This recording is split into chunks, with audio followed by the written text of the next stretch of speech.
Magandang umaga sa inyong lahat. Ako nga pala si Mashuda Ayman A. Puti, ang mag-uulat sa ang programang Pilipino sa Batayang Kurikulum sa Edukasyon. Ang kurikulum ng Pilipino sa antas ng elementarya. Ang antas ng elementarya ay ang unang yugto ng edukasyon na ang karaniwang sinisimulan ng mga bata sa edad na 6 hanggang 7 taong gulang.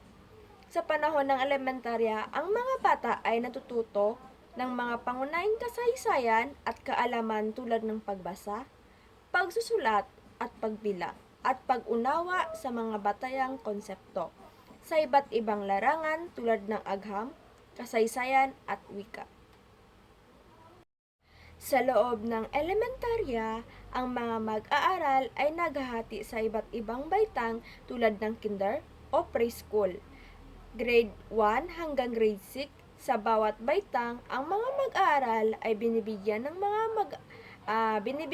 mga aralin at aktibidad na aayon sa kanilang edad at antas ng pag-unawa. Ang layunin ng elementarya ay hindi lamang nagbibigay ng kaalaman sa mga mag-aaral, kundi pati na rin mag-develop ng kanilang mga kasanayan sa pagkikipagtalastasan, pagsusuri at pagsasaayos ng kanilang mga ideya. Ito na rin ang panahon kung saan ang mga batang mag-aaral ay natututo ng mga importanteng kaugalian at disiplina tulad ng pagiging maayos, paggalang sa iba, at pagtanggap ng responsibilidad. Pamantayan mo ang pagkikinig. Kahandaan sa pagkikinig. Pagkatapos ng ikatlong baitang, ang mga mag-aaral ay inaasahan na ipapakita ang kasanayan sa pagsunod sa wastong pamantayan sa pagkikinig upang maproseso ng mabuti ang mga ideya na pakinggan. Sa kategoryang ito, mga tagumpay na ipinakita ng mga mag-aaral ang mga kanilang kahandaan sa pagkikinig. Matapos ang ikalimang baitang, makikita natin ang mga kanilang kakayanang maiproseso ng mabuti ang mga ideya mula sa napakinggan na nagpapakita ng malalim na pag-unawa sa mga paksang kanilang tinatalima. Mahusay na pagkikinig. Pagkatapos ang ika-anim na baitang, inaasahan may pamalas ng mga mag-aaral ang kahusayan sa pagkikinig upang ganap na maunawaan at maproseso na ang diskurso o tekstong napakinggan. Dito naman sa mahusay na pakikinig, sa ika-anim na baitan, hindi nagpabaya ang ating mga mag-aaral sa pagpapamalas ng kanilang kahusayan sa pakikinig. Kapanuring pakikinig. Pagkatapos ng ika-anim na baitang, inaasahang magagamit ng mga mag-aaral ang kasanayan sa pagsusuri ng mga teksto na pakinggan upang may-transport ang mga ito tungo sa iba pang anyo ng pagpapahayag at magagamit sa epektibong ipagtalastasan. Ito naman sa kapanuring pakikinig, sa pagtahak sa ika-anim na baitang, nakita natin ang mga paggamit ng mga mag-aaral ng kanilang mapanuring kasanayan sa pagsuri at mga impormasyon na kanilang na-transport ang mga ito. Pamantayan ito pagsasalita. Kaangkupan. Katapos ng ika-anim na baitang, ang mga mag-aaral ay inaasahan makagamit ng angkop na pamananalita at ekspresyon sa iba't ibang sitwasyon. Dito naman sa kaangkupan, sa bahaging ito, ating natunghayan ang mga pag-unlad ng mga mag-aaral sa kaangkupan, pagsasalita.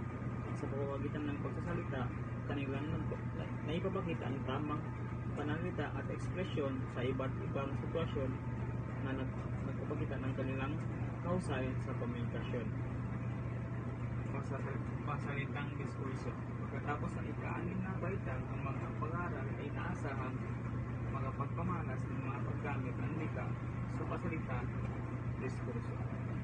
Kawastuhan. Pagkatapos ng ika-anim na baitang, ang mga mag-aaral ay inaasahan magpagpakita ng mga kasanayan sa paggamit ng wika, pasalita o pasulat ng mga wastong pagbababaril.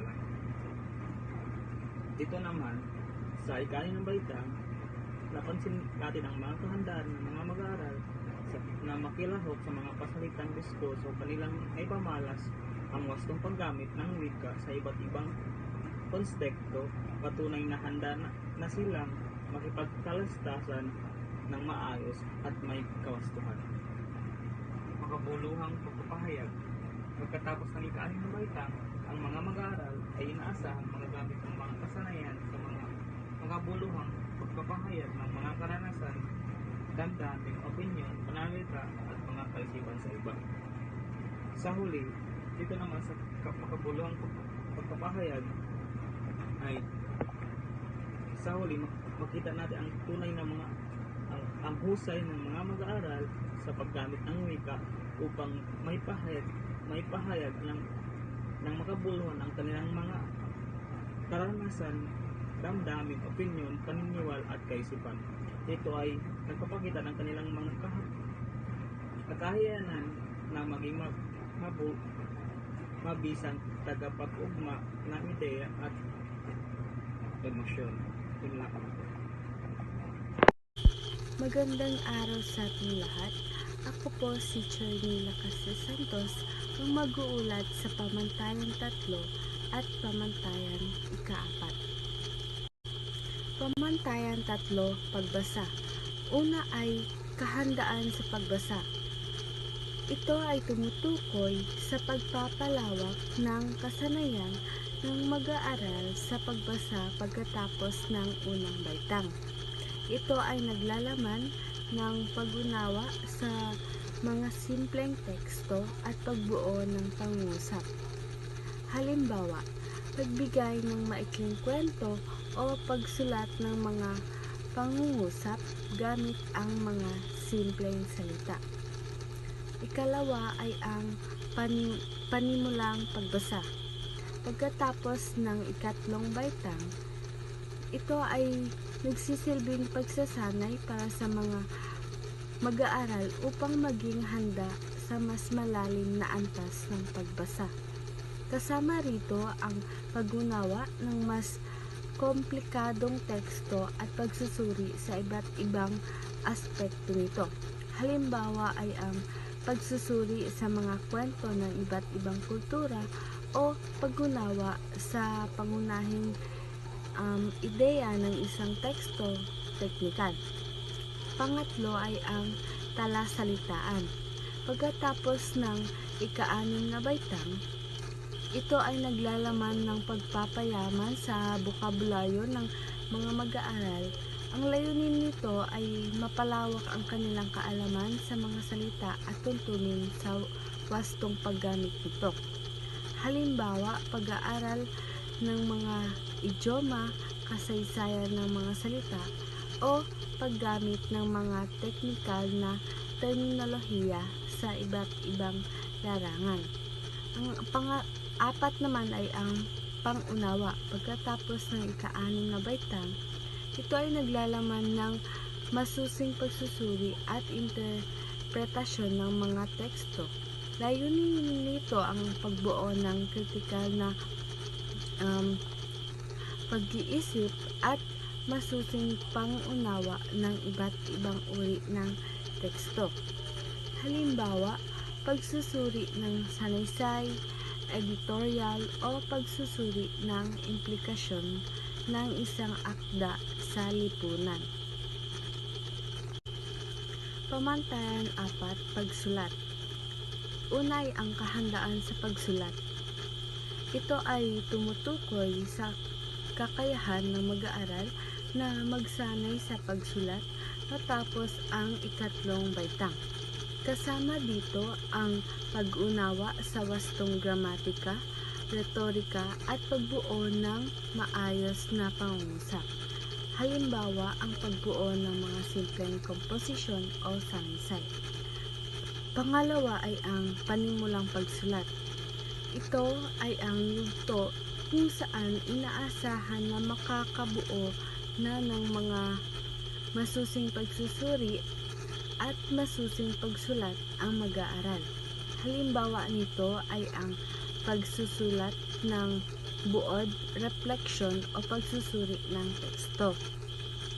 Ikatlo ay ang maunlad na pagsulat.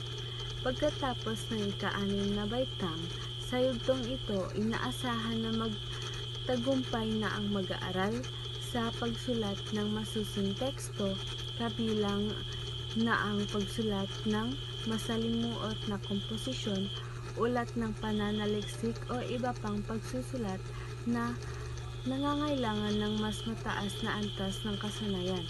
Halimbawa, ang pagsusulat ng pamanahong papel o pagsasaliksik na may sapat na metodolohiya at analisis.